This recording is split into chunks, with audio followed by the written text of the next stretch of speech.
to the canyon with the trail far below, down to the canyons where the sweet water flows. Axe string behind me in the yellow light, on to the meadow where we wait for the night.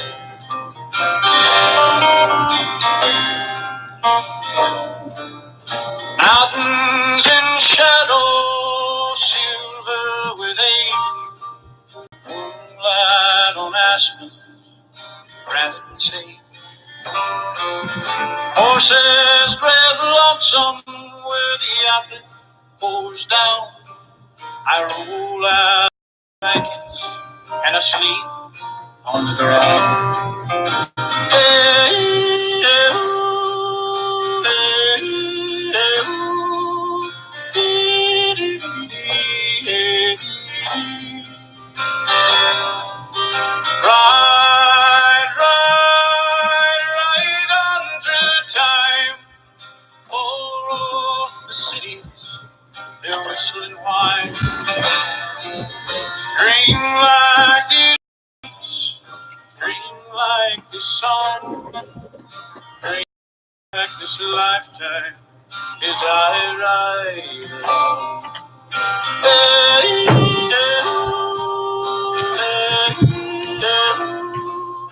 hey,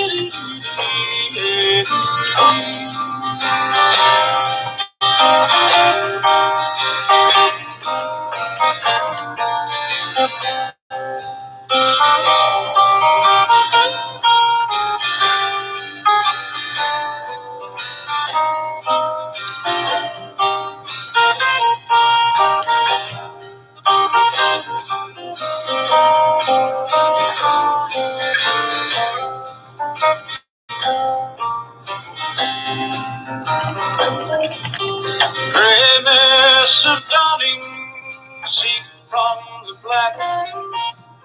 Listen for the bellman, time in the pack. Shiver near the campfire and wait for the sun. Red glow of the morning and a new day's begun. Hey, hey, hey, hey,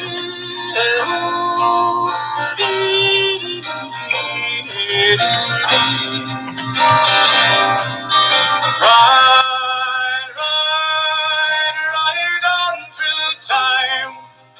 Pour off the cities, their whistling wine. Dream like these beats, dream like this song, dream like this lifetime as I ride along. Hey, hey, ooh, hey,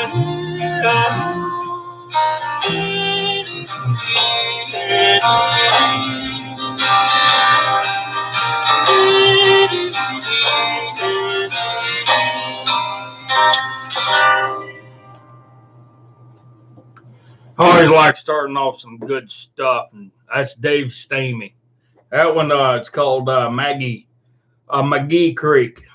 I found it on YouTube here, but pretty good stuff. I love Dave Stamey's music. So we got a show, ladies and gentlemen. I haven't been able to do one in a while, but the other day I was supposed to do one, but my internet kept going in and out. And according to the internet company that I have internet with, something happened. There was a surge at the tower where I get my cellular internet. And when that happened, my internet would come in, go out, come in, go out, come in, go out. So I wasn't able to do a show at all. So hopefully we're getting one going now. Things will go right. I know things are a little slow because I'm watching myself on here and it's moving a little slow, but that's just me. Hello, Mr. Finnerty. Hello, Sean. Robert, how's it going? Michael, how are you doing? Brian Parker, how are you? How are you? You guys be sure to let everybody know that we're on here. Be sure to share this out if you can. I got a whole bunch of stuff I want to go over today. A whole bunch of stuff. And a lot of it's going to be pretty interesting. A lot of it's actually going to blow your mind when I go over some of this stuff. Because, we've been hearing about tidbits of it in the news, and that's it. That's all we've heard. We haven't heard really much about it, but, you know, that's what I do. I find this kind of stuff and I bring it to you because personally, I think you need to know about it. That's just my philosophy of life. I'm an everyday American, and I think everybody's like me. They want to know what's going on. But like I titled the show Monday Mayhem, and that's becoming the norm in our society, where it's constantly mayhem. There's no ifs, ands, or buts about it. There's no indifferent. It's just mayhem, and it makes you wonder. It really does. And question is, why does this become the norm? Well, it's always been the norm, and the problem is it's not because of our, because of us, the people. That's why it's become the norm.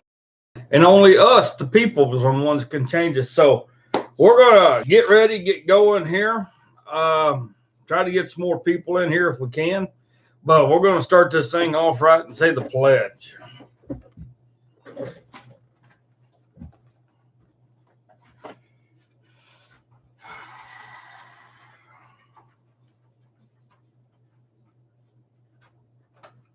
I pledge allegiance to the flag of the United States of America and to the republic for which it stands, one nation, under God, indivisible, with liberty and justice for all. Oh, how many of you guys are getting sick and tired about hearing about the Mueller report? How many of y'all are getting sick and tired of listening to the Democrats lie and say that they're trying to make things better for this country? How many of y'all are getting sick and tired of being sick and tired? It sure makes you wonder. Hey, Harry, how are you? Hello, Jerry. It makes you wonder when they're going to quit with this crap. Here we are. This is 2019. It's May the 6th, 2019. You would have thought by now, in the progression of us improving ourselves every single day, that we would have gotten away from the need to lie, the need to manipulate, the need to destroy people's lives, the need to try to convince somebody that all the wrongdoings in the world is right. But at the same time, we should have gotten away from by now of prosecuting the good guys and letting the bad guys go. And that's becoming more and more prevalent. And I blame the people as much as I blame the representatives. And I told this to somebody this morning, and I had a pretty good discussion about it. And here's the reason why I blame the people. I blame the people of the Republic for this happening because they haven't stood up. The people of the Republic have not stood up and gone by their constitutional rights to prevent this from happening. The people of the Republic have not stayed informed on what's going on. The people of the Republic did not want to be informed of what's going on at all. They just went along with what was what. That's all there is to it. So I blame the people. Now, on top of that, I do blame the representatives because they have become a money-hungry entity, every single one of them, on the right and the left. And you know what? If it wasn't true, then we would not be a two-party system. We wouldn't. We wouldn't. There's no ifs, ands, or buts about it. We would not be a two-party system. If the people stood up and fought this years ago, like our forefathers did, we would not be a two-party system. We'd be a multiple party system. And every day I'm beginning to think maybe that's what we need to be, because we need difference. We need a lot of difference happening right now. We got so many different entities intertwined in our federal government that our nation is the one that is totally hurting. It really is. Our nation is the one that's crying because of everything that we're not fighting for. Our nation's losing everything. It is. And with us losing everything, it makes you wonder, are we really blaming the right people for everything that's going on? We're allowing, ladies and gentlemen, we are allowing, by our inactivity, we are allowing our representatives, local and on the national level. Hey, JoJo, how's it going? I'm glad you caught the alert. Awesome. Let's see. Hey, JC Podcasting, how's it going? I don't see chat. Well, it should be there, Robert. You just texted in it. So chat should be up there. But anyway, and I seen something the other day that, hey, Jay, how you doing? I seen something the other day, and this was something that I shared last year, and it was real interesting, and it really brought back to mind why I am a full favor of a multi party, not just one party, but multi parties. For the simple fact is because, ladies and gentlemen, we've seen what two parties have done to us. And we're not even standing up to either party. We're not standing up to the Republicans, which we all claim to be. We all claim to be conservative, but we're not standing up against the Republican conservative representatives that's in the federal government. And we really don't stand up on our state level against our representatives. And then we got the Democrats. And those Democrats sure make you wonder too, don't they? They do. Well, I have something here that I wanted to play, because this gentleman here actually explains why the two-party system is so bad. And this gentleman here, I shared it on the page. And yes, if you look at it, you'd think he was a monkey. He is that dirty. He's that grimy. He's wearing a Christmas hat. But this man is dead on, dead accurate with what he says. You understand politics. You think you understand political parties. You're all full of crap. You don't know what the Illuminati is. If you're Republican or you're Democrat, you're wrong. Why? It's this easy. It's called divide and conquer. That's why there's two parties and only two. And they're controlled by the same people at the very top who belong to the Council on Foreign Relations, the Bilderberger Group. They also belong to the Trilateral Commission, and you people don't even know what the hell that is. But if you did know, you would know that these are the people that control your world by making global policies that you never vote on, and by which parties both serve and belong to these organizations and control your world. Now, here's how it works. Really easy. Divide and conquer can only work if the people that are divided are not aware of the falsely created division. If you're not aware of it, then it works. If you know about it, then it don't work no more. If you have socialism without capitalism, it becomes communism. If you have capitalism without socialism, it becomes fascism. And it's just that easy. I love you. That's all you need to know. That's why Masonic symbols are all over your freaking money. But you don't pay attention. Ridiculous. This guy. That man right there sums it all up. I've had the misfortune of having some friends become homeless. And I've had the fortune of meeting some homeless people that were very, very intelligent, scary intelligent.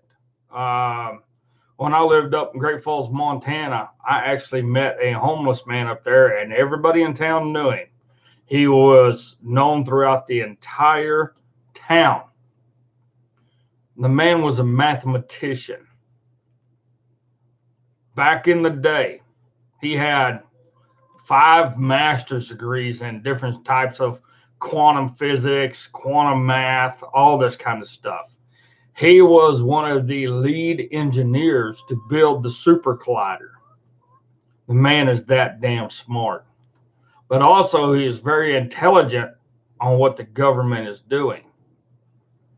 And I talked to him several times. I bought him lunch, brought him in. Yeah, he was grungy, he's nasty, just as big as me.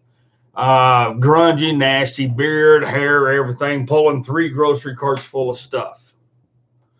But if you take the time to talk to him, he didn't want nobody's help at all. They've taken this man home even to his family up in Conrad, Montana, where they all moved to. And he actually walked all the way back to Great Falls, which is a good 60 miles, 70 miles. He walked back to Great Falls and went back to living on the street because he couldn't handle the home life. People are that way. But you look at somebody like this, say, oh, you don't know what you're talking about. I challenge everybody to go on the page. Listen to this. I posted this, what was it, yesterday or today? 9 hours ago, I posted it. And the title of it was 100% history lesson from a homeless man. You listen to that. And every time he says something, you pause it. And you look up Bilderberg Group, Illuminati, Masonic symbols. Yes, I don't know everything about the Masons, but I do know they're not good. I actually have some family members that were Masons. And they're not no more. I actually have one that still is a Mason, and he told me to have nothing to do with them. Just because of what they do. They put up a hell of a front, ladies and gentlemen. They do. They put up a hell of a front. But trust me, they're not what you think they are. You know, organizations like that, that's dictating what's going on in the country. And they're dictating this to the people that we send to put in office. And we take it for granted they're going to go up there and they're going to do the job to represent us. Well, here the problem is they don't represent us at all. They represent other interests. We are just peons. We do not matter to them people at all, any way, shape, or form. I challenge anybody to ask a Mason what happens in the meetings, what happens in those private meetings that they have. They won't tell you because it's a secret society, ladies and gentlemen. They're like Skull and Bones, just like the Illuminati. It's a secret Bilderberg Group. It's all a secret society. But you try to research it and you try to dive into what they do and how they do things. You hit a lot of roadblocks pretty fast.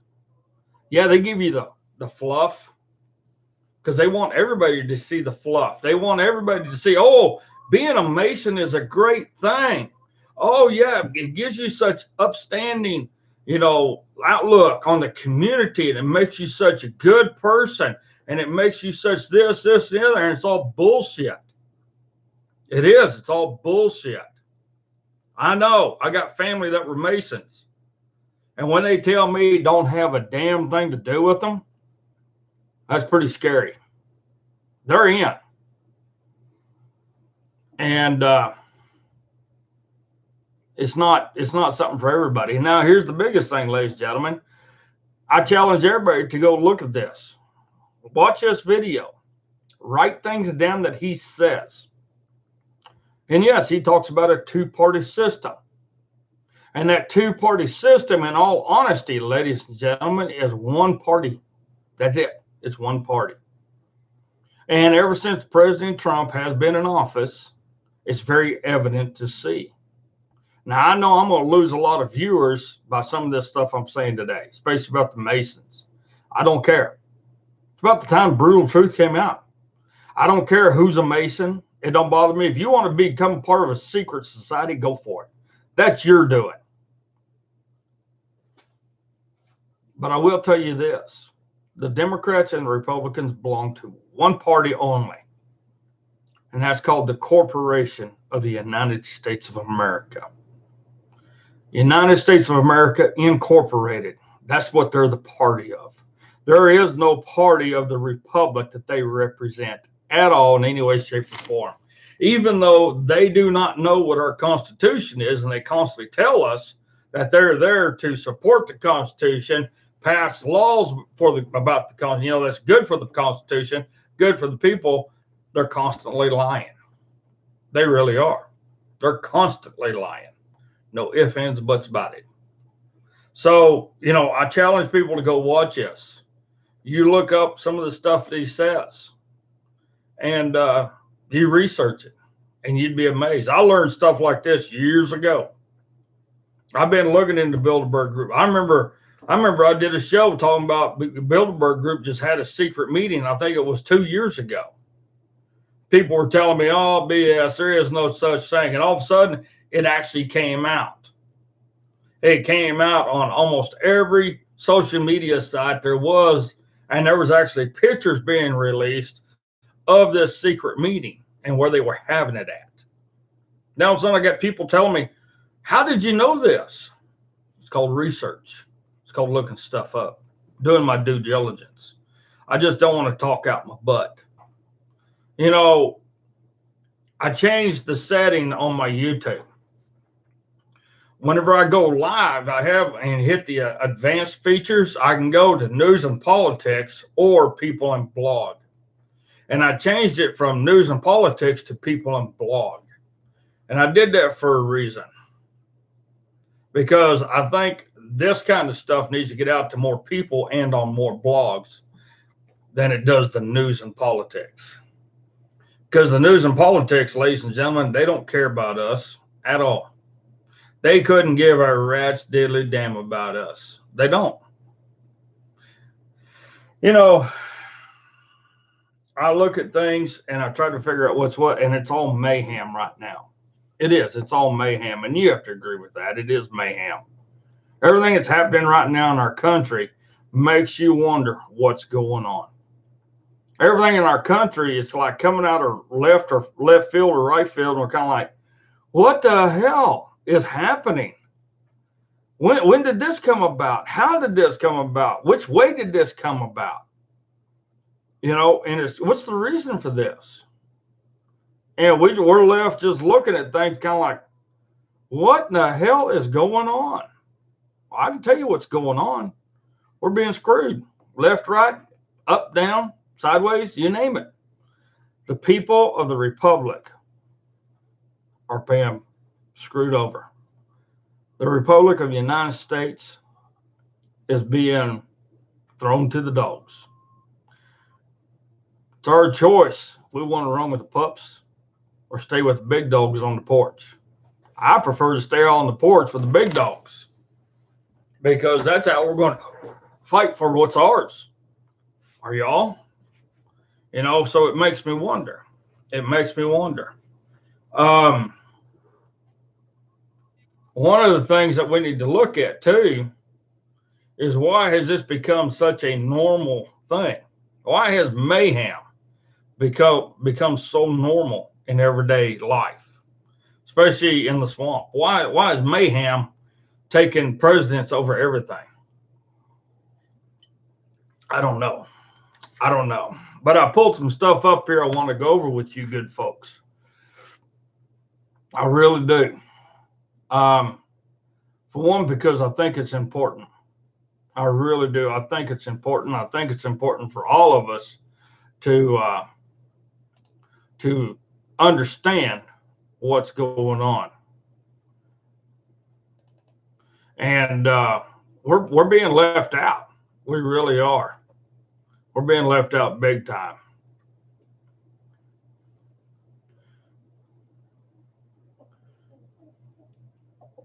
So that's the weird part. That's the bad part, actually. But, you know, we got to look at things and go from there and take our foot forward and see what we can do and try to make things better. Replacing or buying a new tractor, consider a Branson tractor. Since 1969, Branson tractors have been assembled in America and offer a 6-year warranty on all makes and models. From 19 horsepower to 80 horsepower, Branson has a tractor for all your needs, whether it be for home, ranch, or farm. Each model can be equipped with a backhoe and a front-end loader. Mel Jeff Tractor and Auto Repair is your local Branson dealer in Wamego, Kansas, offering 24/7 service and repair, affordable in-house financing options for all your tractor needs. Contact Mel Jeff Tractor and Auto Repair at 620-767-3075 for all your Branson tractor and automotive needs. So, yeah, if you live up in Kansas, up towards Wamego, Maple Hill, Manhattan, call Jeff Fire at Mel Jeff Auto Repair. The man can help you out working on your tractors, working on your automobiles. Yeah, the man's a hell of a mechanic. He can help you work out everything. No, you can't see it, Mr. Finnerty, because I can't share it over. I don't have those fancy programs where I can do that. Matter of fact, I actually had to go today and cancel all of the software programs that I was paying on. I had to go cancel all of them. Dropbox, I had to cancel BeLive, everything, because it was designed to work with Facebook Live. And since I can't go live on Facebook and be able to share things, I can't share it on here. I get a lot of people tell me, oh, you need to look at XSplit. You need to look at this. You need to look at that. And they're great programs. I did. I looked at them today. Here's the problem with it. I'm on cellular internet, which means my signal varies a lot. I don't have enough upload and download speed in order to run those programs. So I can't do it. I can't use them. That's the bad part about it. If I lived someplace where I had a hardwire, or if I had fiber optics or something like that, then yes, I could use it, but I can't. So I have to play this stuff, but you can't see it. And that's the bad part about it, is because I wished I could. And right now, the way it's set up is I can't even bring nobody else onto the show because I have no way to do it. So I just got to work with what I got to work with there, Mr. Finnerty. So you had to reset the show once already, huh? Not good. Not good. Maybe YouTube is trying to go after me now. You never know. You know, there's been a lot of things happen ever since I got put in Facebook jail. Literally. They took away all of my groups. I can't get to any groups via the computer. Now, I can on the phone, but not on the computer. I type in groups to share things into the groups, and none of them come up. I actually got hacked today while I was on Facebook. I actually got hacked. I had like 15 people send me a message saying they either got a friend request from me or they got some kind of message from me. And I wasn't sending out any messages at all, except for the one person, and that was Miss Donna. So I know something was going on.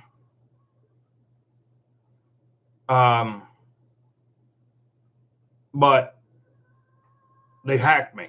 So while I was on Facebook, so I went in and redid my password so everything's good. So if you got a friend request from me, trust me, I did not send one out because I don't send out friend requests at all. The only time I do is if I personally know you, then I will send one. So if you got one from me, trust me, it's not me, because I wouldn't do that. And that's just how I do things. Hello, Crazy Horse. How you doing? I did. I changed my password. We're all good now. We're all good. You know, but like people were saying, I looked at XSplit. I've looked at all this other stuff, all these other programs to try to do, but I'm on cellular internet, guys. I'm not hardwired into internet. I don't have fiber optics. All of my internet comes via a cellular signal, cellular waves from the tower, which is like 40 miles away. That's where I get my internet from. I have to have an antenna just to get it. Because if I didn't have an antenna, then I wouldn't have any internet at all. So I can't use those programs because, trust me, I've downloaded the damn thing. What is it? What's on the other page here? What's on the other page? OBS.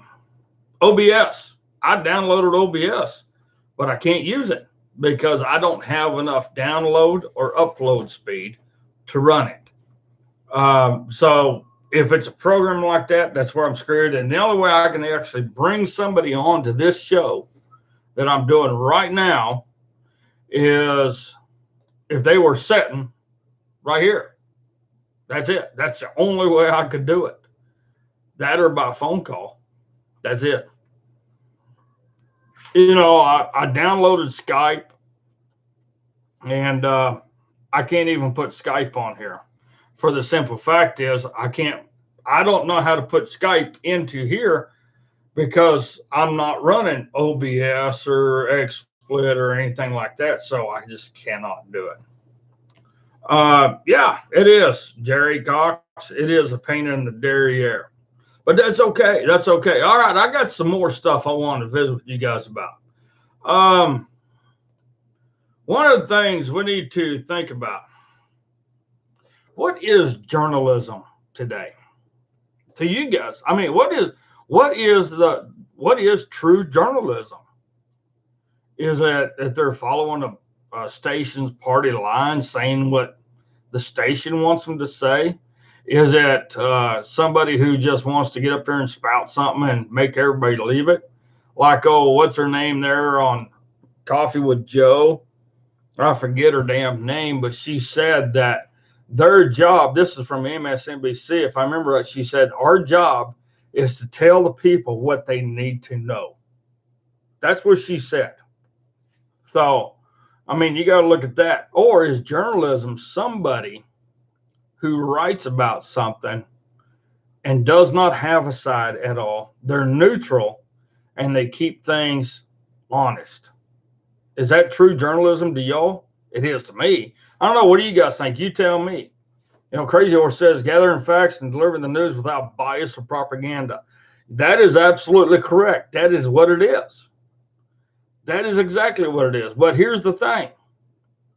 The United States government won't care about the definition of journalism anymore after the president that they're trying to do against Julian Assange. Believe it or not, they're going to try to twist everything around.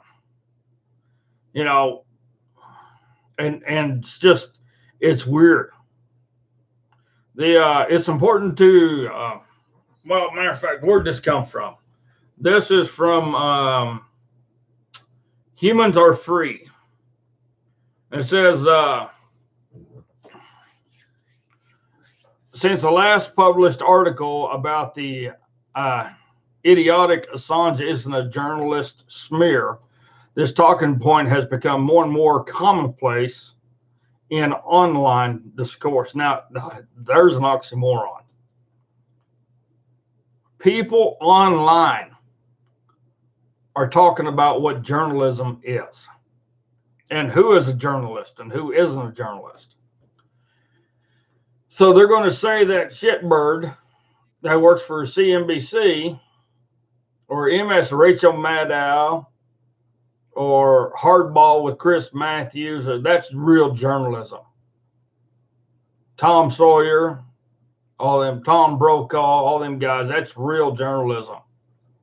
I don't think so. To me, real journalism was Paul Harvey. That was real journalism. Julian Assange putting out the truth with no bias, no propaganda, no bullshit, just putting it out there. That's journalism to me. Now, but the people online, keyboard warriors are trying to dictate what journalism is and isn't. And I think that is pretty damn funny myself. It's very important to defenders of the political status quo for us to believe that Assange is not a journalist, because otherwise that would mean they're cheering for a dangerous president,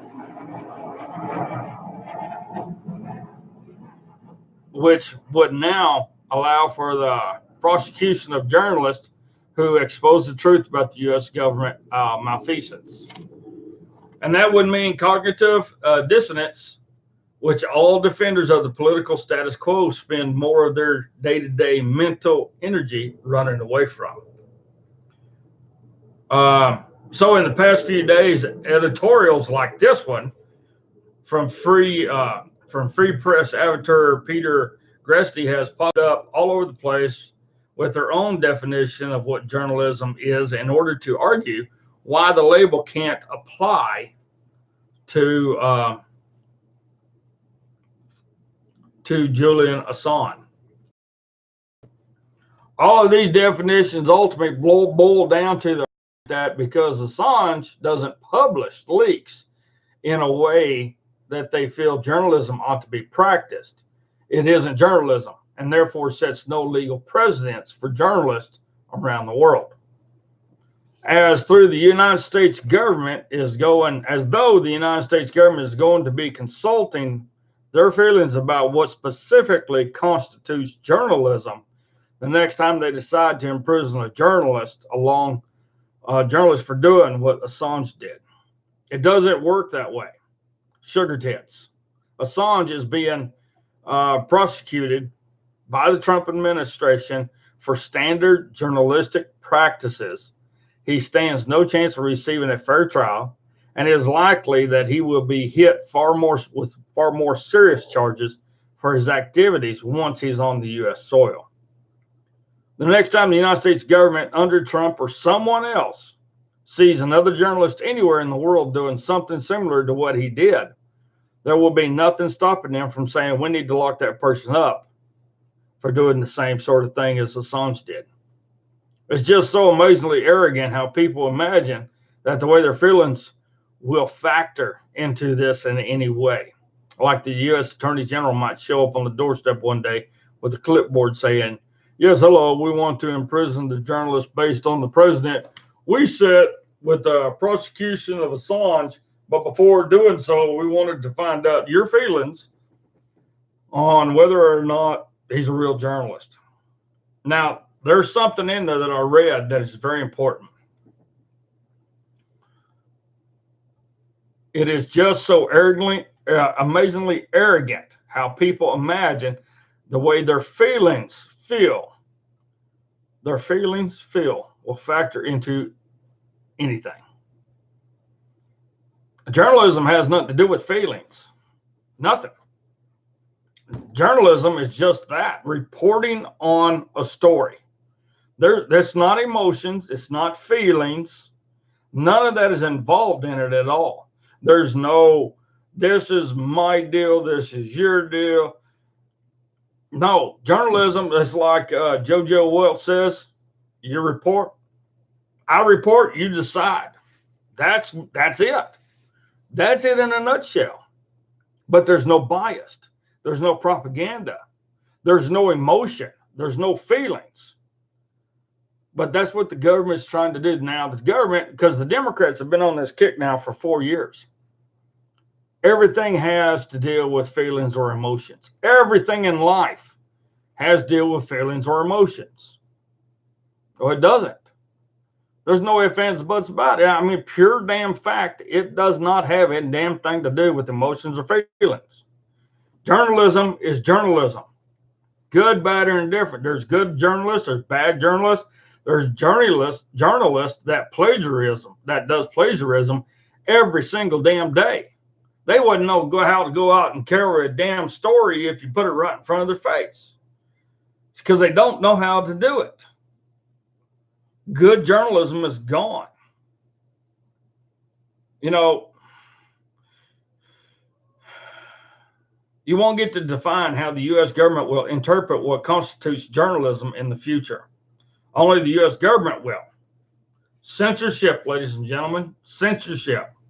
And it's amazing that this isn't more obvious to more people. This is a full form of censorship. No ifs, ands, or buts about it.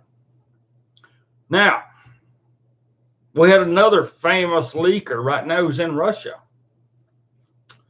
Could he be considered a journalist because he actually got with some reporters and released a whole lot of information? And they actually did a story on it about what was all this information was that was being released. Now, those journalists didn't have propaganda. They didn't have bias. They weren't even American journalists, ladies and gentlemen. So, but the United States government still wants to go after him for releasing that information. And the NSA wants him so bad. They want him in a bad way. But did he do us right by putting that information forward, just like Julian Assange? Yes.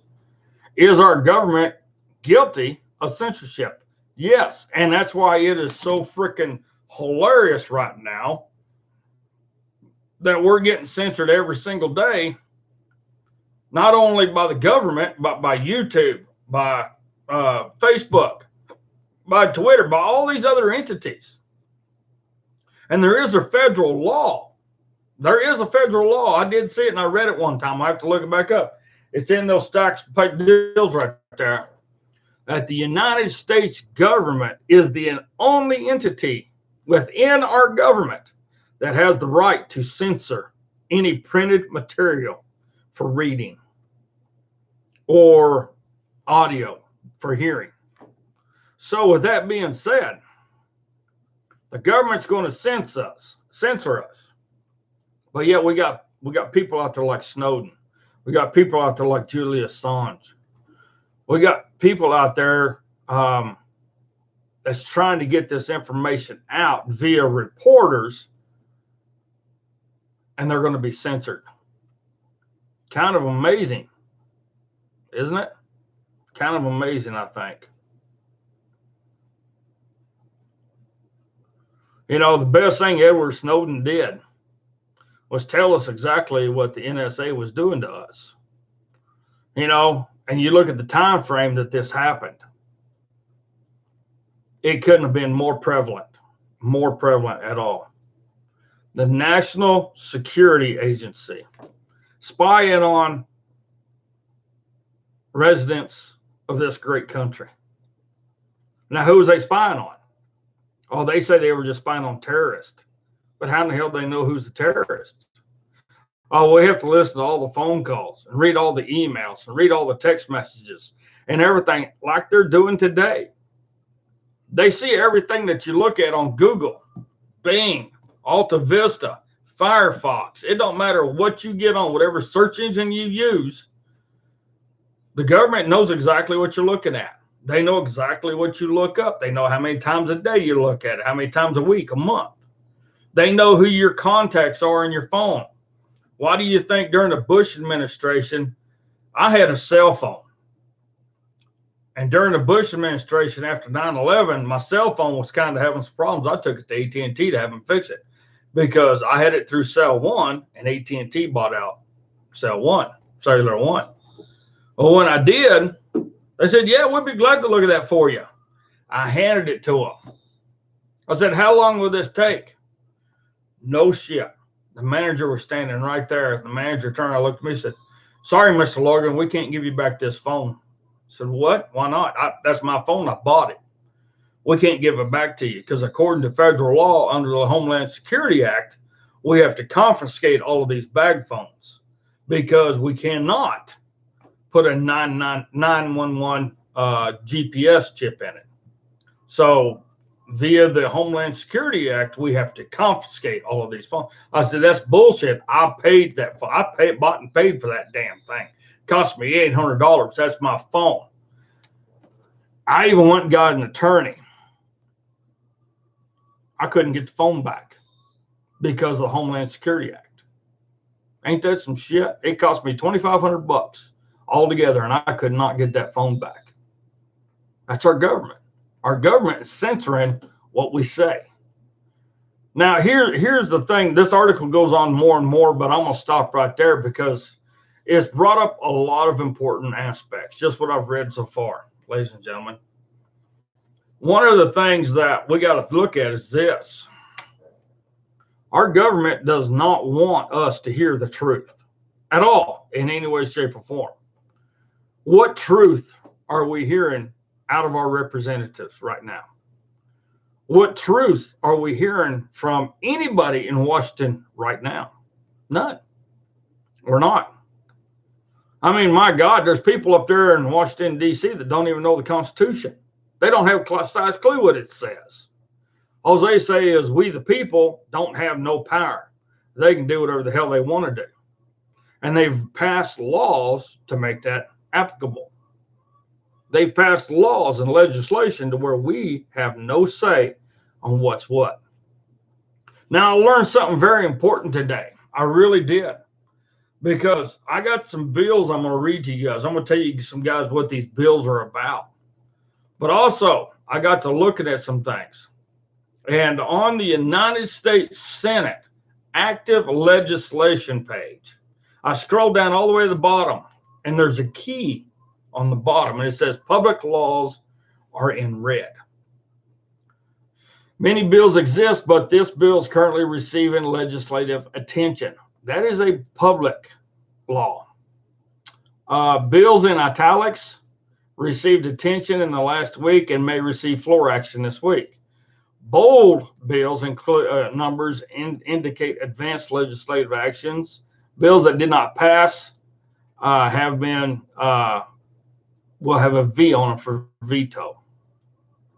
So as I'm looking through all these bills, not only in the House and the Senate, the House doesn't have this same key, but the Senate does. So I'm looking through the bills of current legislation right now through active legislation from May the 1st. And it's amazing what I'm seeing, how many of them are red. Pesticide registration through 2023.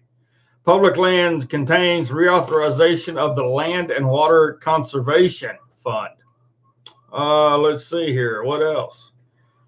Consolidated appropriations, fiscal year 2019 contains agriculture, commerce, justice, and science, financial services, homeland security, interior and environment, state and foreign operations, and transportation and HUD. And fiscal year 2019 continued resolution through February 15, 2019. This is May the 6th. Why are they looking at something right now for that's supposed to be through February the 15th of 2019? I don't understand this. But see, this is where, too, we're being censored from what's going on in the government, ladies and gentlemen, because there's some bills that I have gotten some information about, and I went to look them up. Well, guess what? I typed them in. It says not for public viewing. Isn't that amazing? It's not for public viewing. They're working on bills right now, but we can't see them. I think that's damn conspicuous, don't you?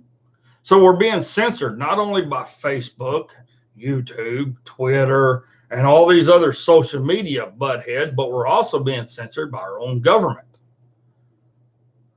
This is where the mayhem factor comes in, because that's what they're doing. They're trying to cause a discord. They want to keep us uninformed so we have no clue of what's going on. And this is one of the things to me that is so important about what Crazy Horse is trying to do. And I'm going to have Crazy Horse on the show, and we're damn sure going to talk about this, because we got to start holding everybody accountable and that includes the government. We have to include everybody. And yeah, Crazy Horse, you're right. You got to use the Freedom of Information Act to access those things. And I understand that. But at the same time, there's bills going on right now that we need to know about. And they're doing information on there, but they're not on here. And they're bills that affect us 100%. So this whole censorship arrange not only deals with journalism, ladies and gentlemen, but it also goes to our everyday life. You know, it's just like there's so much mayhem. Everybody thinks it's commonplace now. I had somebody ask me, well, when did it become such mayhem?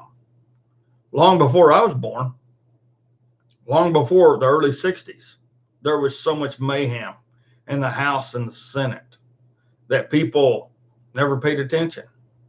You know, and as a young man, I'm like most young people. My mind was not on what our nation is doing at all. Hell no. My mind was on riding colts, working on ranches, doctoring cattle, drinking beer, chasing women, all that kind of stuff, playing football, doing a little rodeoing. That's what my mind was on. It was not on what's going on. Yeah, I watched the 10 o'clock news at night, but the news stations in Amarillo never showed us anything nationally. It showed us local news. So we had no clue what was going on the national realm. So it never bothered me. But then when I joined the United States Army, I started paying attention. Yeah, I was a grunt. I first went in, I was infantry. Then I changed my MOS and I became a cavalry scout. 19 Delta 10, which is cavalry scout. And I got to thinking and looking at things. I'm putting my ass on the line. My life expectancy being a Cav Scout was 3 to 8 seconds. So I started paying attention. I started looking at information. I started trying to find information on just what was going on. And that's when I really started growing and learning things. And that's when as a young man, I kind of got a little scared of what our government was doing, because we were getting screwed even way back then. The people was. We had no idea what they were doing was so bad. And when I got out of the Army, and actually when I first started on computers, it was 2001 is when I touched my very first computer. And I started looking up information. Holy crap. I couldn't find this stuff in the library, but man, I'll tell you what, the stuff I was seeing on the internet, one day I would see it, the next day it wouldn't even be there. I don't know if so many people looked it up that the government said, oh, you can't look at this no more. And that's where the mayhem to me really started in my life, is because we started getting censored back then on stuff that we could see and we couldn't see. It's just like 9/11. How many of you after 9/11 actually got on Google and typed in 911? That's all you had to type in. And it brought up everything from the World Trade Towers. It brought up everything. Brought up the implosion of all the buildings. It actually brought up where you can see the molten lava, molten steel in the bottom when it was cleaning things up. So that right there, and being in the military, I know for a fact that steel, you have to get steel pretty damn hot to get the molten factor going on. Just like any welder, any farrier or anybody that builds anything with steel, they know how hot steel has to get in order to have that molten factor. So we was being censored back then. And we have to look at things in a certain way, ladies and gentlemen, that make us wonder, why is our own government censoring us on free speech? Why is our own government censoring us on journalism? why are they trying to censor us on our voting? And they are.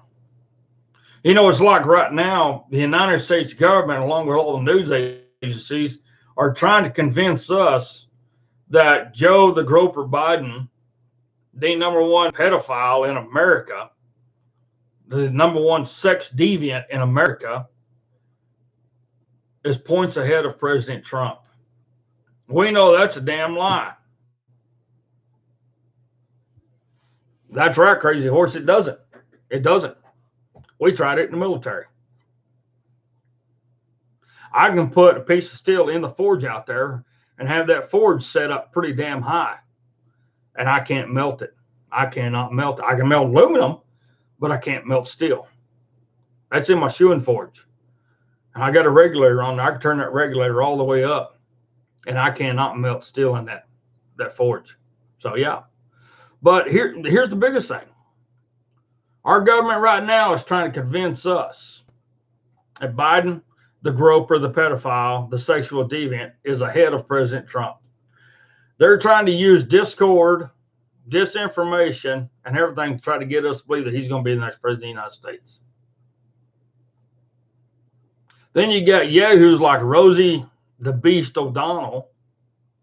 Says, well, he never grew up mean. Well, and I'm going to be completely honest, Mrs. Tons of Fun. You're like a bramer tamer. Who the hell would want to grope you? In all honesty, I'd rather go through the gas chamber 20 times over before I even thought about even looking at you.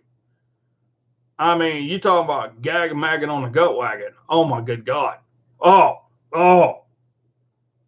no. And that's just it. It's people like you, Rosie O'Donnell, that's trying to convince everybody that he's a good person. Well, he's not a good person. He's a very evil man. And yeah, I'm going to tell you the truth. My thinking why he's running for president of the United States is this. So they don't arrest him. Because it's federal law, you cannot arrest anybody while they're running for president or vice president of the United States. And once they become president or vice president, you cannot arrest them. That is federal law. So that's one reason. That's another reason why we're not going to see Hillary Clinton in jail. It's one reason why we're not going to see Obama in jail or Joe Biden in jail. That's one reason why we're not going to see a lot of people going to jail. And it makes you wonder. But we've been censored from this. We've been censored from this information. They don't want us to know this kind of stuff. This is where accountability comes so important. We need to start holding everybody accountable for everything. No ifs, ands, buts about it. And this is one of those things that, to me, is very important. And it should be to you, too. It really should.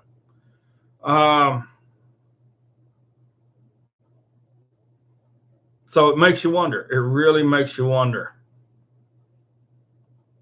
Oh, yeah, they were. Crazy Horse. Crazy Horse says Bilderberg was in on buildings. Yeah, they was. And the government says there was no implosions. They were all knocked down by the World Trade Center. Bullshit. We've all seen the explosions. How can you have explosion, all in a straight line when nothing was hitting the building and then they go down? Yeah, we're being censored again, still. So,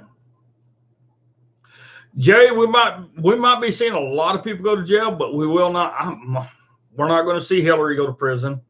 We're not going to see Bill Clinton go to prison. We're not going to see Obama go to prison. Nothing like that. But I got to laugh.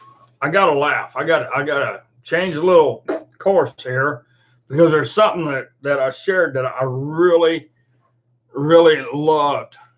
And I hope you guys seen the video of it, because the reaction of not only on people's faces in the audience,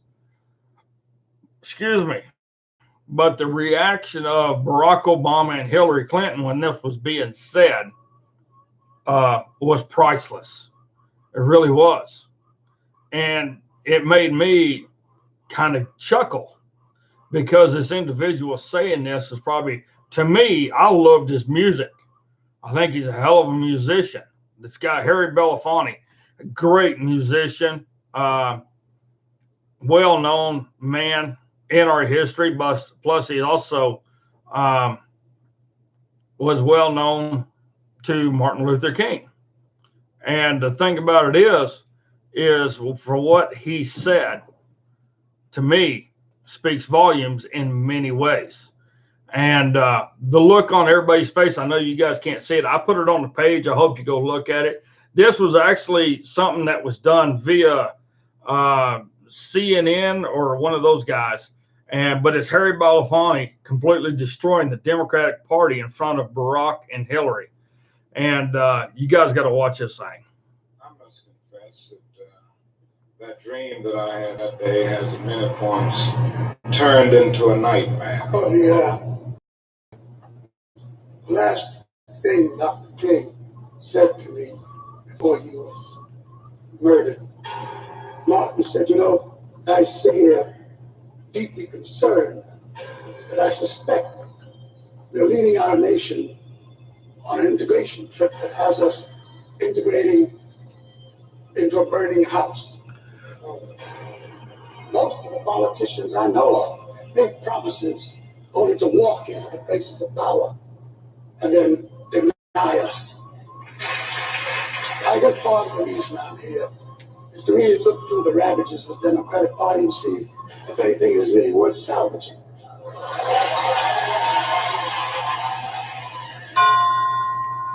The looks on their faces when that was said, Hillary Clinton was sitting there and she goes,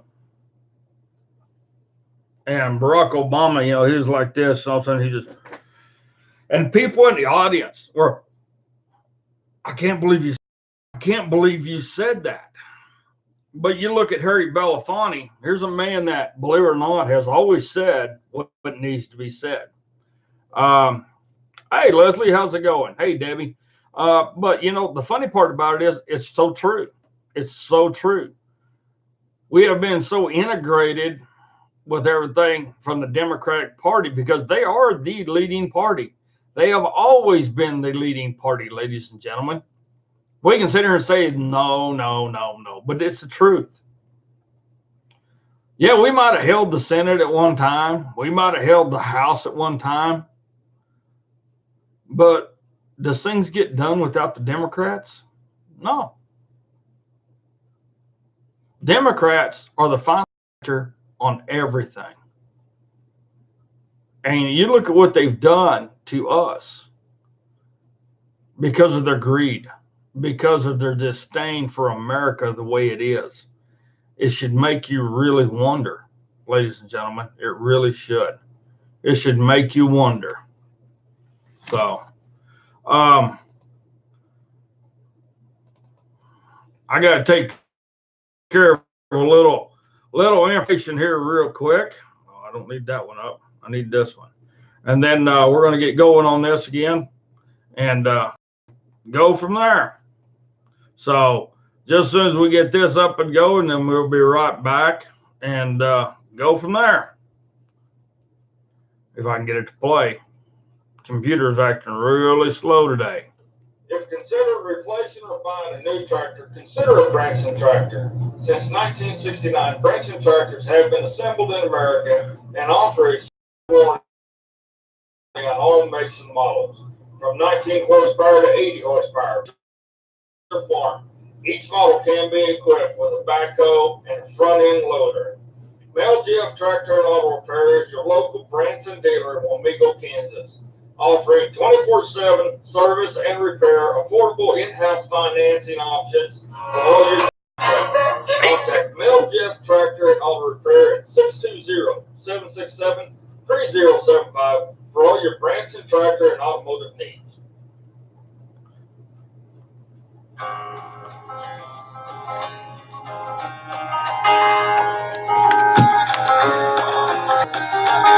There's an old gravel road following the section line, out where lives are held together with sweat, failing twine.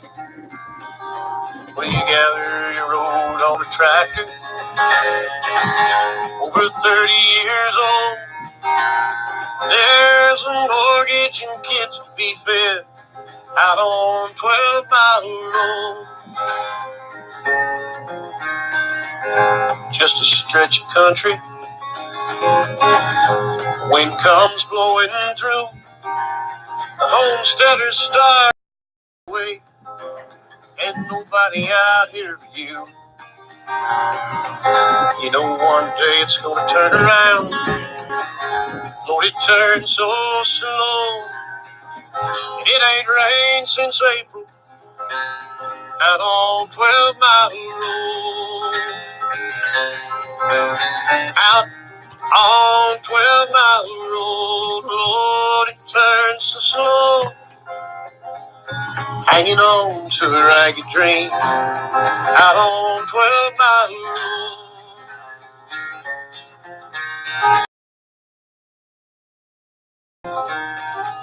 You raise some hay, a few head of cows, swing a hammer in town. Do everything you can by God do to keep your feet on the ground. As if a man works hard enough, he can turn that straw into gold. Ain't that the way it's supposed to be out on 12 Mile Road? Out on 12 Mile Road, Lord, it turns so slow. Hanging on to a ragged dream out on 12 Mile Road.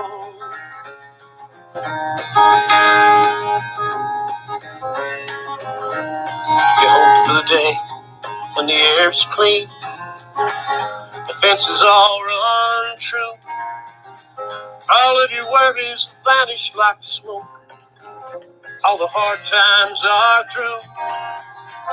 You look down from the top of a hill, your dreams will be there to hold. And ain't that the way it's supposed to be out on 12 Mile Road?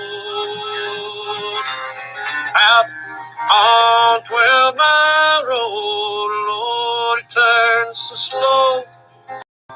Hanging on to a ragged dream out on 12 Mile Road. Out on 12 Mile Road, Lord, it turns so slow. It ain't rained since April out on 12 Mile Road.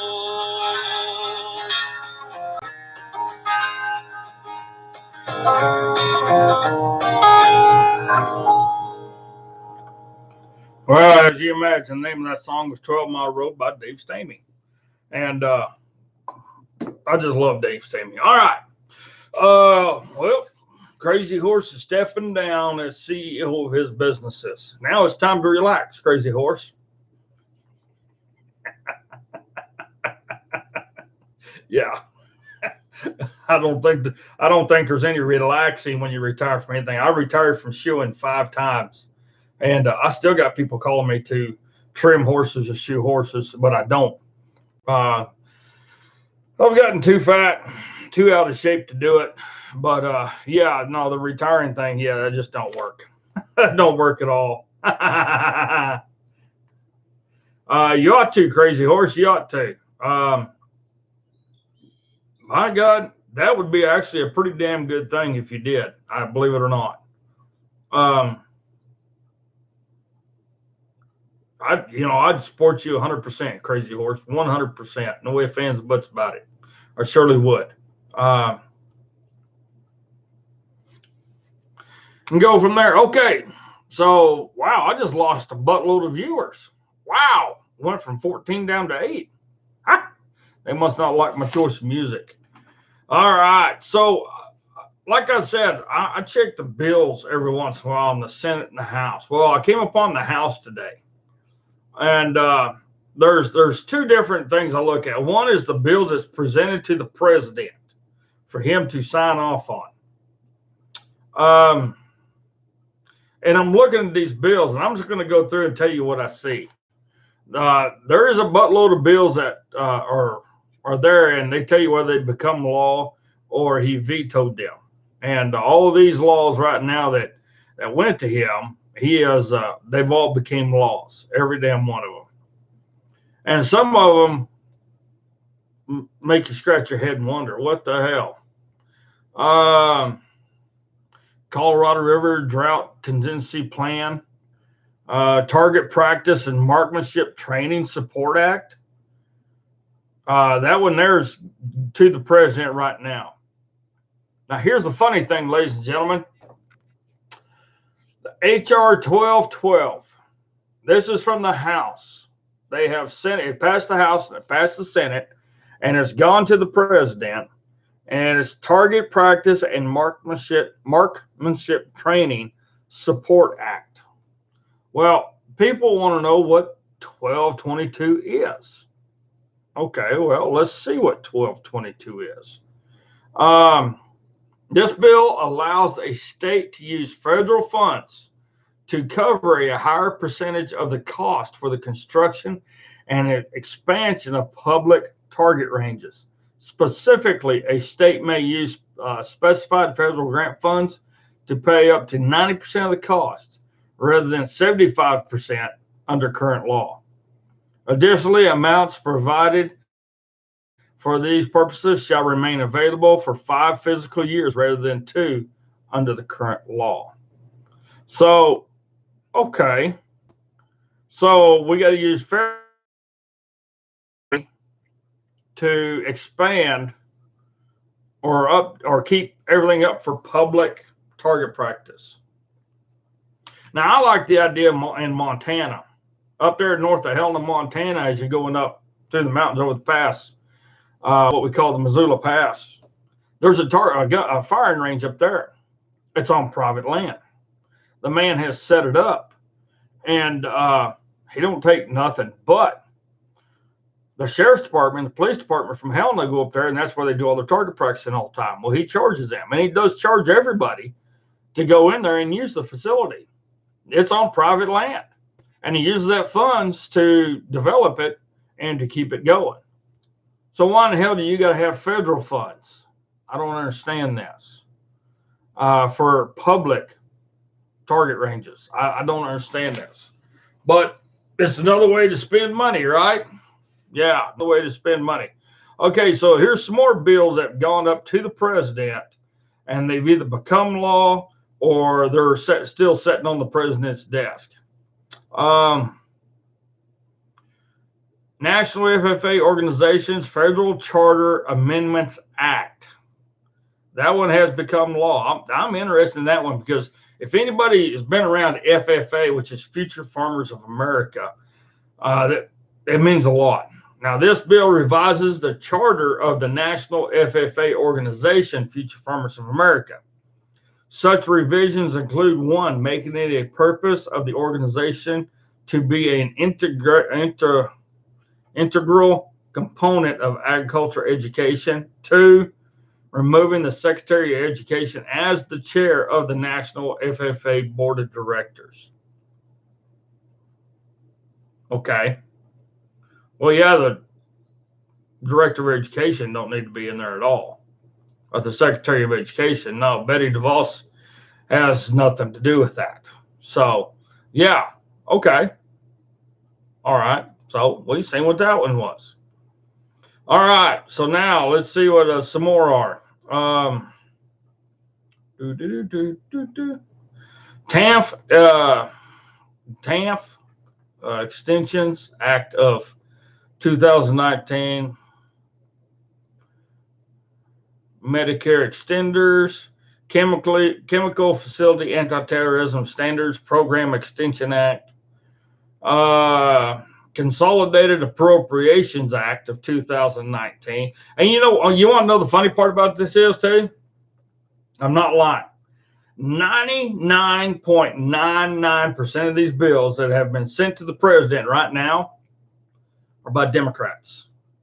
I see one by a Republican, and that was the FFA one. But everything else is by Democrats.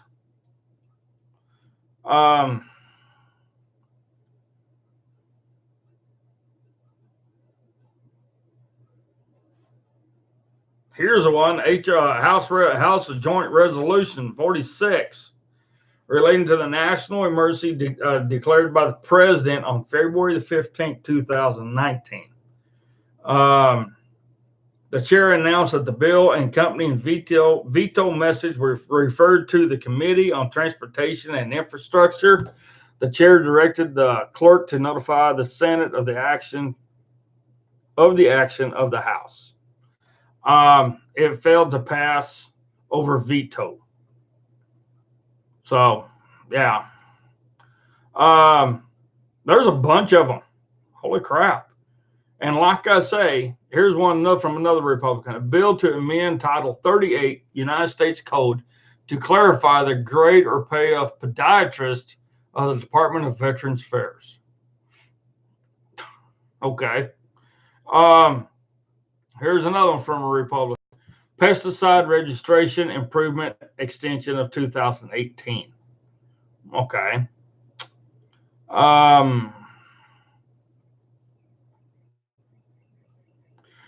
Here's one, another Republican. A bill to authorize the honorary appointment of Robert J. Dole to the grade of colonel in the regular army. You guys know who that is? Trivia question for you. Who is Robert J. Dole? Who was a lieutenant colonel in the Army? Bob Dole. You guys remember Bob Dole? Yeah, that one there had to go all the way through. So, but yeah, I'm looking through all these. I'm kind of like, holy crap. Water Infrastructure Improvement Act, National Flood Insurance Program Further Extensions Act of 2018, Countering Weapons of Mass Destruction Act, Juvenile Justice Reform Act, post offices, a lot of post offices. This one here is up in Plattsburgh, New York, as the Ross Booyah Post Office Building. I mean, a lot of this. And I'm looking at these acts, and I was looking through these acts and these laws that became law or they're on the president's desk right now. And I'm kind of like, there's one to reauthorize the New Jersey Coastal Heritage Trail route and for other purposes. Okay. What the hell's that got to do with us? It doesn't. But I'm looking through this thing and they're naming post offices after people, or they're naming roads after people. United States Ports of Entry Threat and Operational Review Act. That was by the Republican who's also a damn Democrat. But I look at a lot of this stuff and it's just kind of like, okay, how is this supposed to help us out? And it's not. That's the whole kicker about it. It's not to help us. But I did find one I think you guys need to know about. HR 9. Now, remember several months back, I was talking about, after the election, I said Hillary Clinton is wanting HR 1 through 8 to be her, those 8 are her deal. And 9's kind of iffy. Well, 9 is her deal. It was sponsored by Kathy Castor out of Florida. And she's Democrat, Florida District 14. And this was through the House, the Foreign Affairs, Energy, and Commerce. Okay. It's passed the House. Now it's going to the Senate. This is part 2. The bill requires the president to develop and update annually a plan for the United States to meet its national determined contribution under the Paris Accord on climate change. Specifically, the plan must describe steps to 1, cut greenhouse gas emissions by 26 to 28% below 2005 levels by 2025, and 2, to confirm that other parties to the agreement with major economics are fulfilling their announced contributions. That's bullshit. But, that's the kind of stuff they're doing. Now, where did I find all this? Congress.gov. You look up the House of Representatives. And when you look up the House of Representatives, where you go is, right here, I'll just do this. Excuse the camera here, guys. I'm turning it around so you can see it.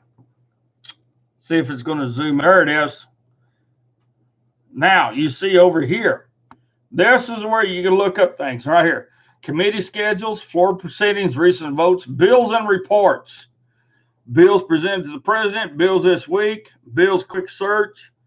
And when you do a quick search on bills, you really got to know what you're doing when you type that in.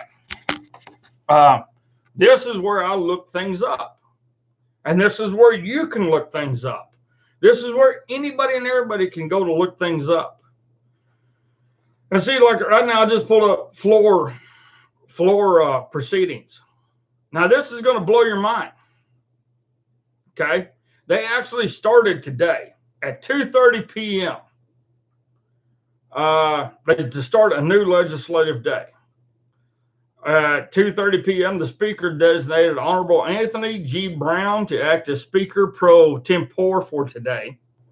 2:30, prayer was offered by Chaplain Reverend Patrick J. Conroy. 2:32, 2 minutes later, the Speaker announced approval of the journal pursuant to Clause 1 of Rule 1. The journal stands approved. 2:32. The Pledge of Allegiance. The chair led the House in reciting the Pledge of Allegiance to the flag. 2:32. The Speaker announced the House do now adjourn pursuant to the previous special order. The next meeting is scheduled for 12 p.m. on May the 7th. Well, they put in a full day, didn't they? They sure did. They put in a full 2 minutes and worked their derriere off. You know, and then you go over here to recent votes. You know, and the only thing it shows that they worked on today was H.R. 9, Climate Action Now Act, the one that I just read to you. That is the only damn thing that they worked on today. That's the only thing they voted on today. So it really makes you wonder. It really does, ladies and gentlemen. So then I said, well, you know what? I'm going to go over to the United States Senate. And the United States Senate webpage is a little bit more difficult to maneuver around. And I'm going to go back here, and I'm going to actually pull the camera around, and I'm going to show you guys how I did this. Because it is tough. It's not easy at all. Okay. So there we have the United States Senate, right?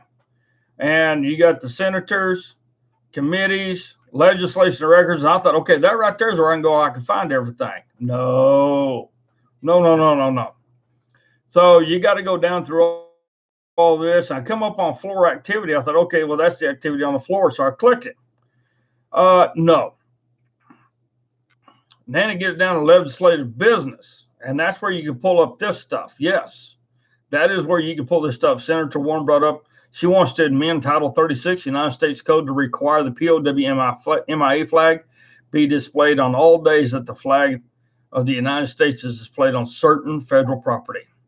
Hey, I agree with that one. I do. I agree with that one.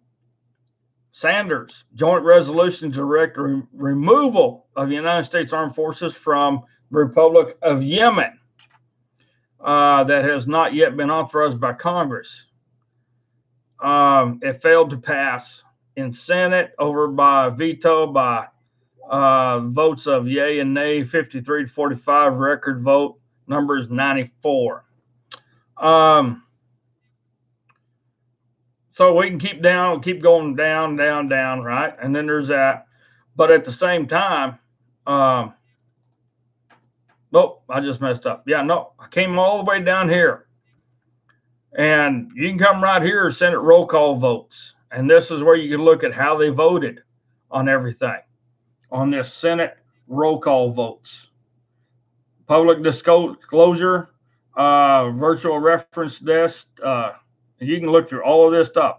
This one here is a little bit more difficult to look through than the House. But the nice thing is when you pull up this Daily Digest, yeah, you better look at this thing. It's a congressional record. They put it out every single day during session, and like it says, it's a daily digest.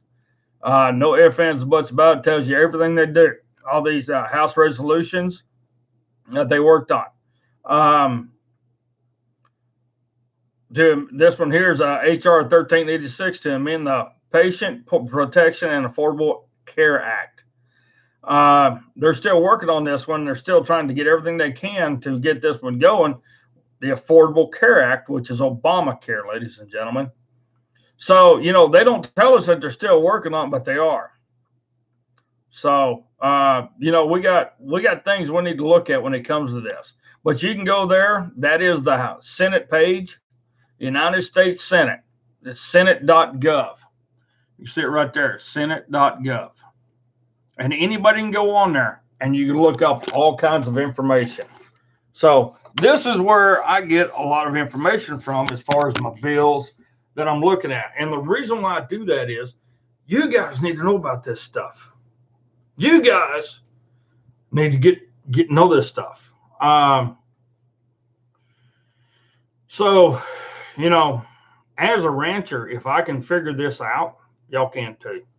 It's just that simple, folks. It's not very hard at all. One of the things that I need to tell you guys is I'm not going to tell you something that's not true. If I'm reading you something that's coming from one of those 2 pages, if it refers to a House resolution, any kind of bill of any kind, this is where I get my information. It's the only place for us to get any information at all in any way, shape, or form.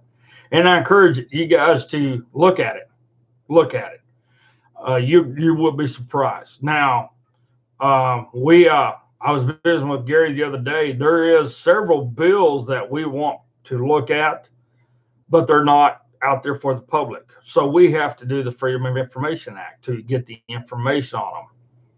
The only problem with that is right now, when they're working on all this stuff like these farm claims and stuff like that, they're not going to put that information out, no matter how many things you put out. Is some of his executive orders unconstitutional? Here's the biggest thing about an executive order, okay? Any president can write an executive order. It might be unconstitutional. It might be constitutional. This is where his attorneys and the White House staff is supposed to help him put all this together and go from there. But the executive order is just that. It's an order from the president. In order for it to become law, it has to go through the House and the Senate. That's the only way it can become law. No ifs, ands, or buts about it. It can't become law just because the president says it's law. He does not have that authority at all in any way, shape, or form. To me, some of them are pushing the boundaries of being unconstitutional. It's like when he declared the border a national emergency. Was that unconstitutional? Hell no. Hell no. You look at every national emergency ever done by every president. His is the only one that specifically says the United States. None of the rest of them say the United States at all. They're about other countries. And this is where the Democrats are trying to say that one is unconstitutional. It's not. It's not. He's protecting our country. But there's been a couple of them that have been close to being unconstitutional. I'm pretty sure that if somebody wanted to be a butthead and get butthurt about it, you could probably say, oh, this one's unconstitutional because it says this in this manner. Whereas executive order does not say anything in any certain manner because it doesn't speak. It goes by the words that are written and how they're written. So, yeah, some of them can say they might be getting close to being unconstitutional, but no. The president has tried not to, but, yeah, some of them are, some of them aren't. That's what I'm going to say. If I was to really sit down and think about it, yeah, I'd say half and half are constitutional and the other half aren't. But this is where every executive order ever done by any president has to go in front of the House and the Senate. And they cannot become law until they do it. That's all there is to it.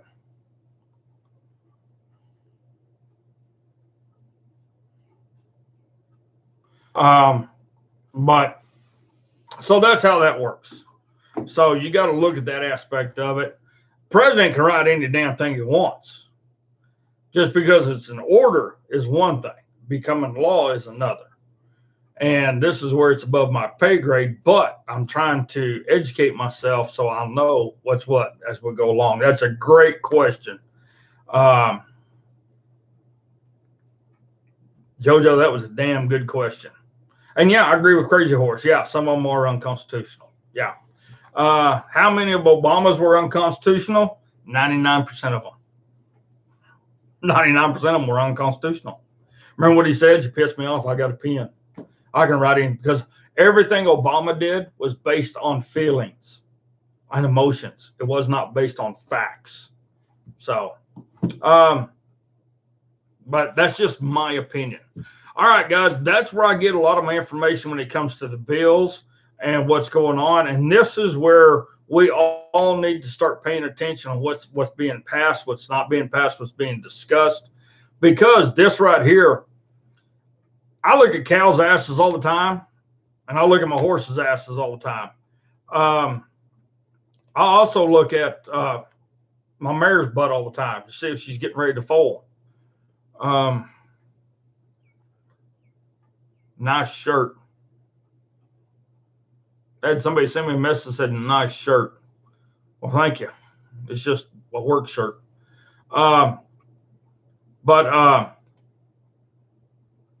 the biggest thing about it is I'm not going to give you guys any disinformation because our government's doing that enough on the national level. And we're getting enough of it on the state level too. And you can do this same thing. You can pull up your state website and actually go look at your House and your Senate on your state level too. They have their own websites. Now, like Oklahoma, their websites suck. I ain't gonna lie about it. Am I hot in this shirt? Nope. I wear long sleeves year round. I'm never hot. That's why, and this is a real light shirt. So, and normally when it comes summertime, I'm always in white shirts. Keeps me cooler. So, that's why if I ever get my own business, white shirts, stay cooler that way. But yeah, so go look at your state level, pull up their House and their Senate pages, and you can see what's going on in your state. And then here's another bit of information too, ladies and gentlemen. You actually need to read your state's constitution. Now, I had somebody tell me that states don't have constitutions. If your state does not have a constitution, then it's not a state. That's it. Oh God, Maria and Crazy Horse getting into it. But here's the biggest thing. If your state does not have a constitution, then it can't become a state at all. And it can't be considered a state without a state constitution. Amazing, isn't it? Now, can it be considered a republic? Yeah. But there has to be paperwork saying that is a republic. Like Texas was the Republic of Texas before it actually filed to become a state. And but yeah, there for the longest time, it was the Republic of Texas. You can see it in all your history books. If anything that reversed Texas history, you'll see it in there. So the biggest thing with it is we have to look, ladies and gentlemen. We can go on. Oh yeah, El Paso's been gone for a long time. A long time. Yeah, got to have these pearl snaps. That's for damn sure. Buttons ain't worth a damn. You got to have the pearl snaps. These pearl snaps do wonders. What happened to Don't Mess with Texas? I can tell you what happened. There's people in the state of Texas, the representatives right now, that are basically wanting a Mexico-Texan war again. In a nutshell, that's what they want. Beto, have you guys been seeing how much time he's spending in El Paso? Not very much. It's because of all the illegals coming in.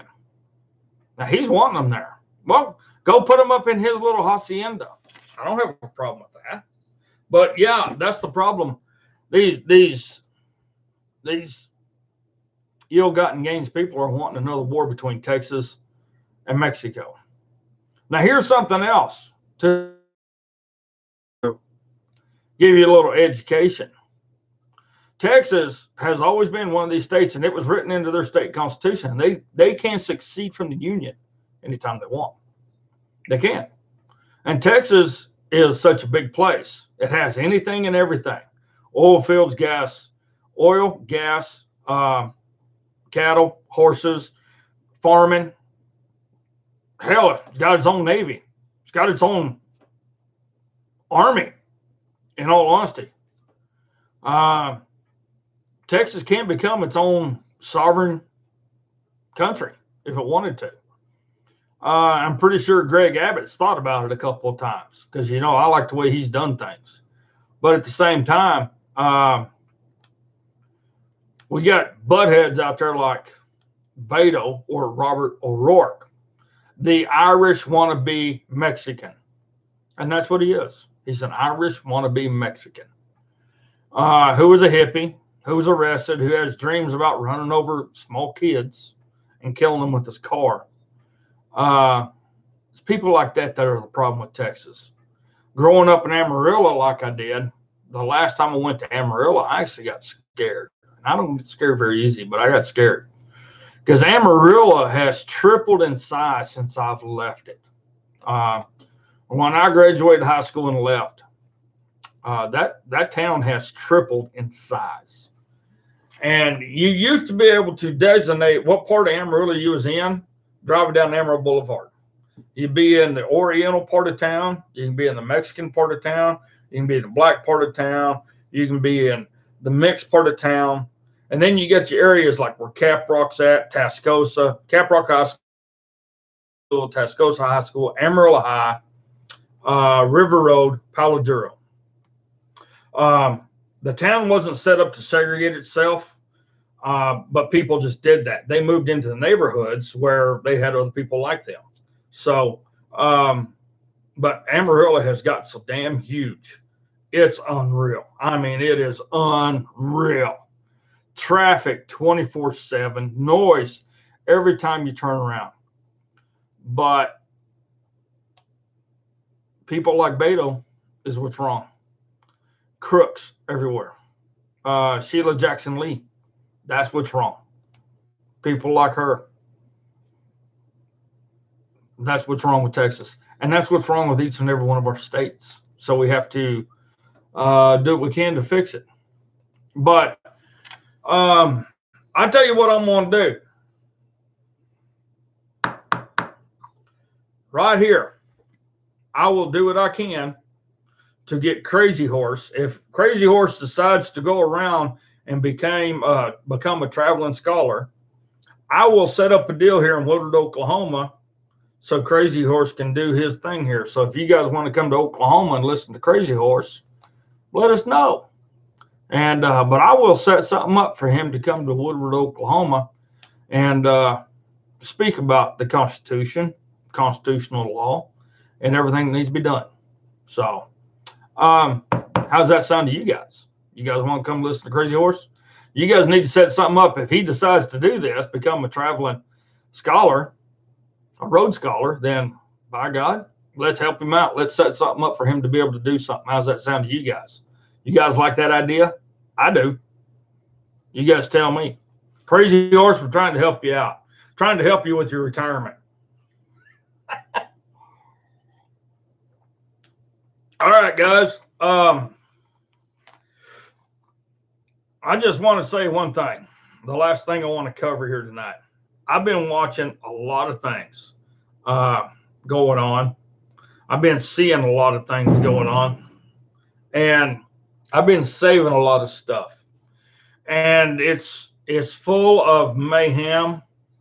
It's full of bullshit. It's full of everything you can think of. Everything that's coming out of our national capital is so bad that it's hurting us every which way you can think of. Now, here we are. We got people that's wanting to talk about, oh, you know, we got to have equal this and equal that. We got to have people talking about, oh, everybody's got to be on the same place. You know, we got to have income equality, right? Income equality. That's the big thing, income equality. But ladies and gentlemen, between these three people, between them, there's 13 homes. And they're all worth $61 million.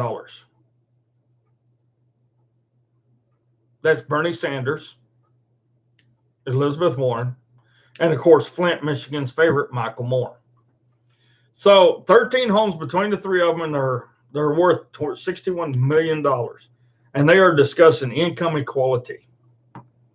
So it makes you wonder. Thanks for joining us tonight, Crazy Horse. It makes you wonder. It really does. What income equality they're talking about. Are they willing to give up their income? Remember, the Democrats were the ones spouting, we want you to give up your income. We want you to give it up. We want everybody to be the exact same. So Bernie Sanders, does that mean you're going to give away every dime you have? I don't think so.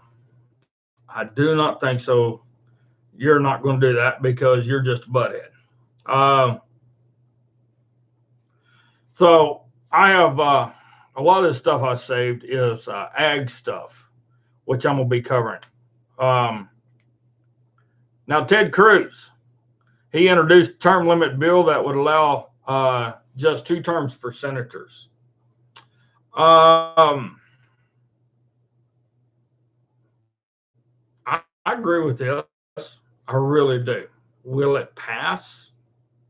No, it ain't going to pass. They're not going to cut their own throat. This bill that he actually introduced a constitutional amendment that would allow only 2 terms for senators and 3 for members of the House of Representatives. It would kick into effect after being passed, so Cruz would be able to run for 2 more terms since he is in the Senate. I'm froze up. Oh, am I froze up, guys?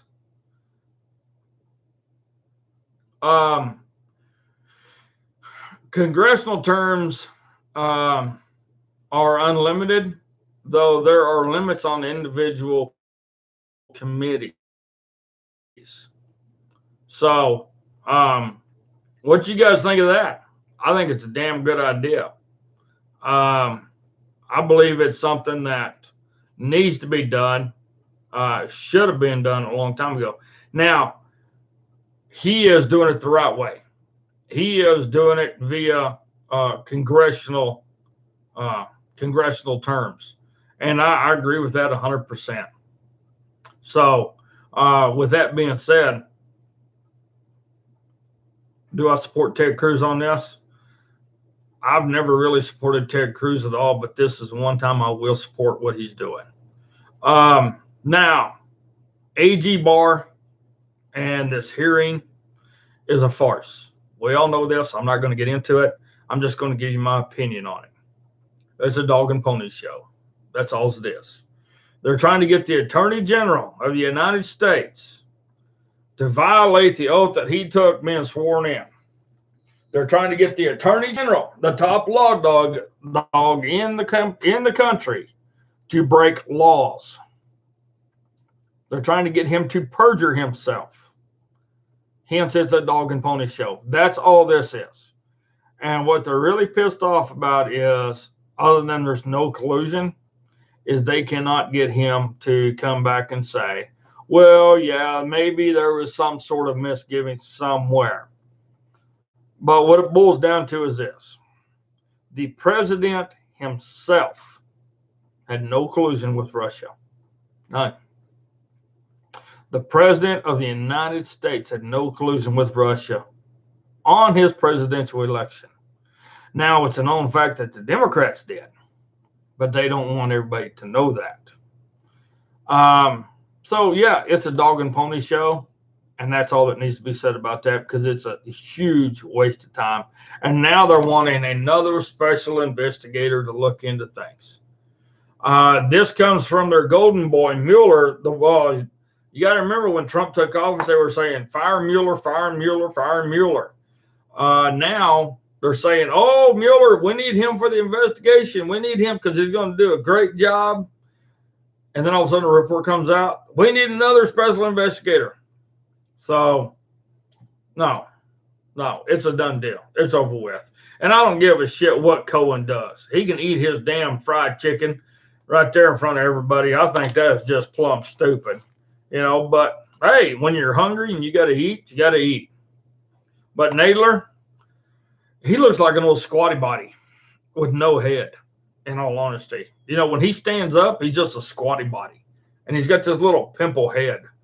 It's like somebody needs to go pop the zit or something. I don't know. Maybe that's just me, but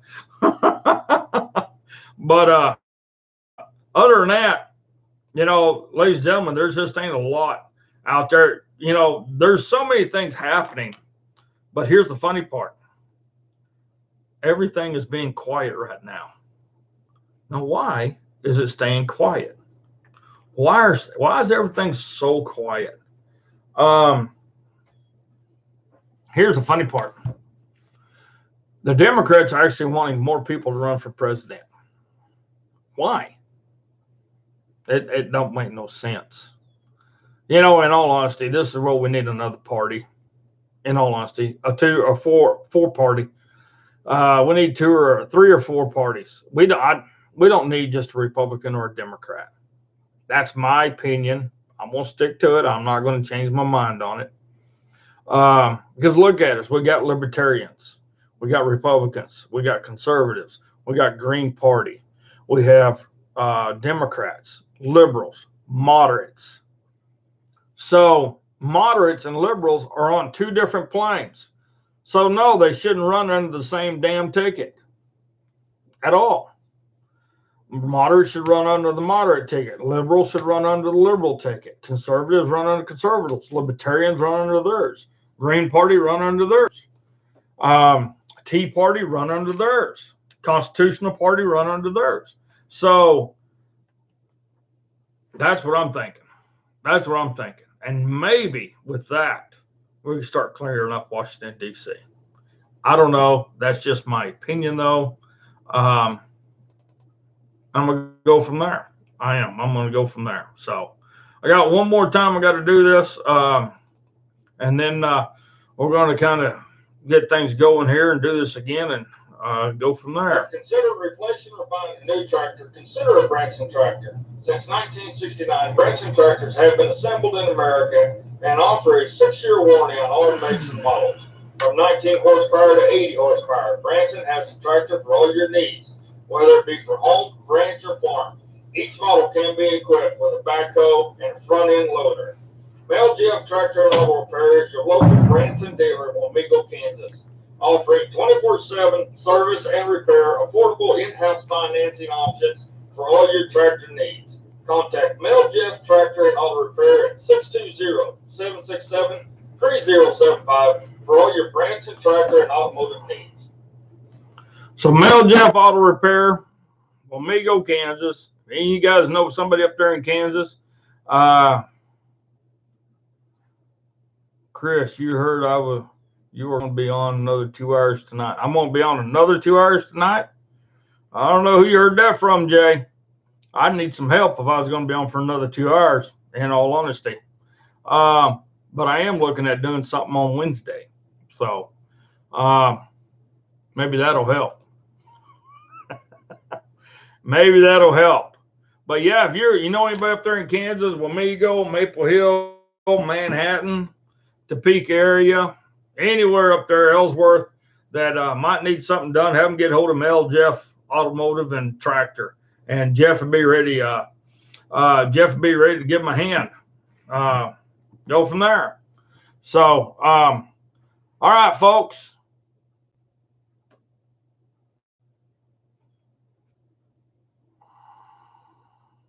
I just wanted to say something. Donna Joe always says, "Grow where you're planted."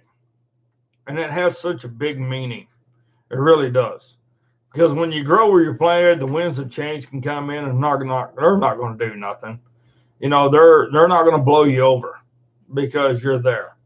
And when you're there, you know your roots are deep. You know that things are going good. You know that you can withstand everything. So you grow where you're planted. You get those roots deep, and you make sure things are going good for you. And we'll just go from there. But the biggest thing is this too. Biggest thing is this, that with those roots planted deep, you're growing strong. Your family's going strong, and everybody around you is going strong. They're following your lead. So, ladies and gentlemen, last thing I got to say is this.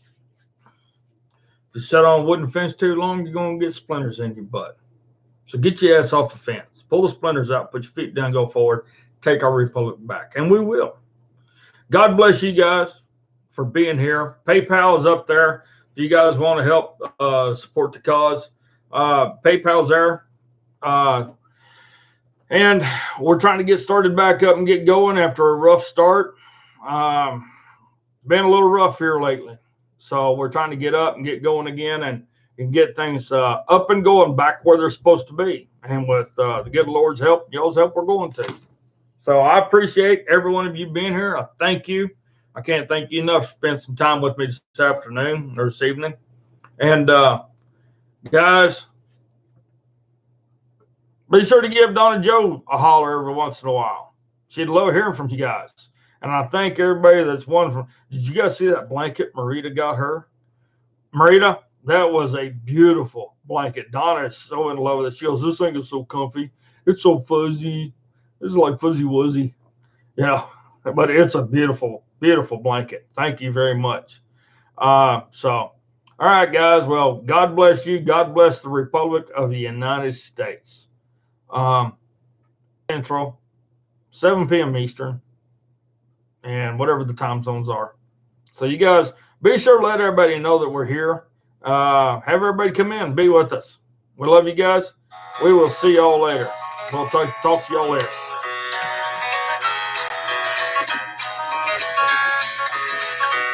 Come ride with me. Time to saddle up right away. There's so much to see. Don't worry, I know the trails, I know the way. I caught a gentle horse, his eyes are big and round. He's ready to carry you the whole world around. Come ride with me. Let's ride away. Come take a chance. I'll show you where the mountains touch the sky. It's a horseback dance, and we can ride forever if we try. A dream in the distance, there for you to chase. Out in the sunrise with the wind on your face. Come ride with me. Let's ride away. And the smell of the leather, the sunlight on your skin, they've got us aching to begin. The rumble of hoofbeats much stronger than wine. The dust in your hair, the light in your eyes. Come ride with me. We'll run the hills and watch the eagles soar. It's where you want to be. So tell me just what you're waiting for. We'll camp near the meadow and we'll love the night away. And saddle up again when the dawn is turning gray. Come ride with me. Let's ride away.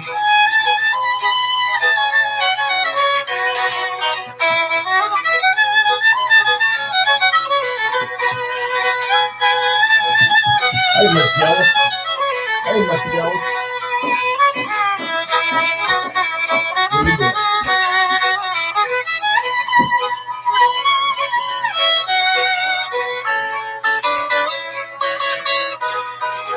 What are you doing?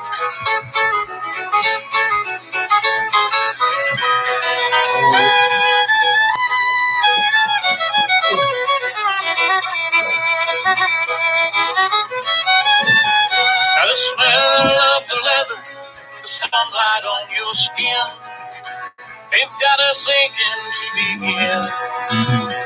The rumble of the beats much sure than wine, the dust in your hair, the light in your eyes. Come ride with me, we'll run the hills and watch the eagles soar. It's where you need to be, so tell me just what you're waiting for. I would camp near the meadow, love the night away, and saddle up again when the dawn is turning gray. Come ride with me, it's right away. Come ride with me, come ride with me today. Come ride with me,